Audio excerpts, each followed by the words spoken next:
wala ng kalayaan sa mundo, pansamantalang makakatakas sa mga tukso. Di kayang pigilan ang sarili sa mga gusto, kahit masakripisyo pa kahihiyan mo ng gusto. Ano ba yan? Typical na away na naman. Nagbangayan sa internet ang dating nagkaibigan, ang dating ligawan, pangako na wala ng alisan. Ngunit ngayon isa't isa dering-deri ng balikan. Ano ba yan noon? Ang lakas-lakas ko pa, umuubos pa ako dati ng galong-galong tuba. Pero ngayon ay mas malambot pa sa tuhod ng grandma. Kakatoma ko, ito ang dulot ng karma. Ano ba yan? Araw-araw ng Martes, alas 7 ng umaga merong meeting na kaset. Kada oras may inventong kwento, o di ba bilis? Pero sila pala tong merong baho na amoy panis, yeah.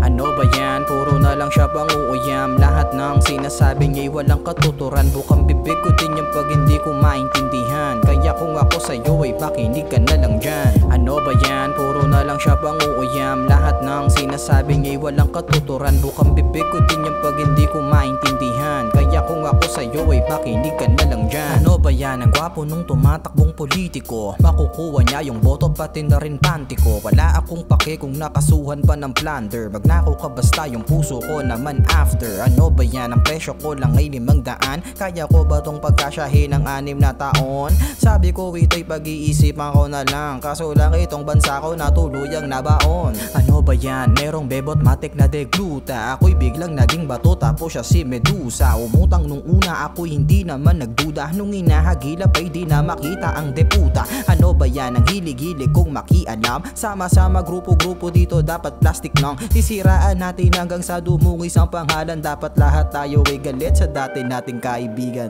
Ano ba yan? Puro na lang siya pang-uuyam. Lahat ng sinasabi niya'y walang katuturan. Bukang bibig ko din yan pag hindi ko maintindihan. Kaya kung ako sa'yo ay makinig ka na lang dyan.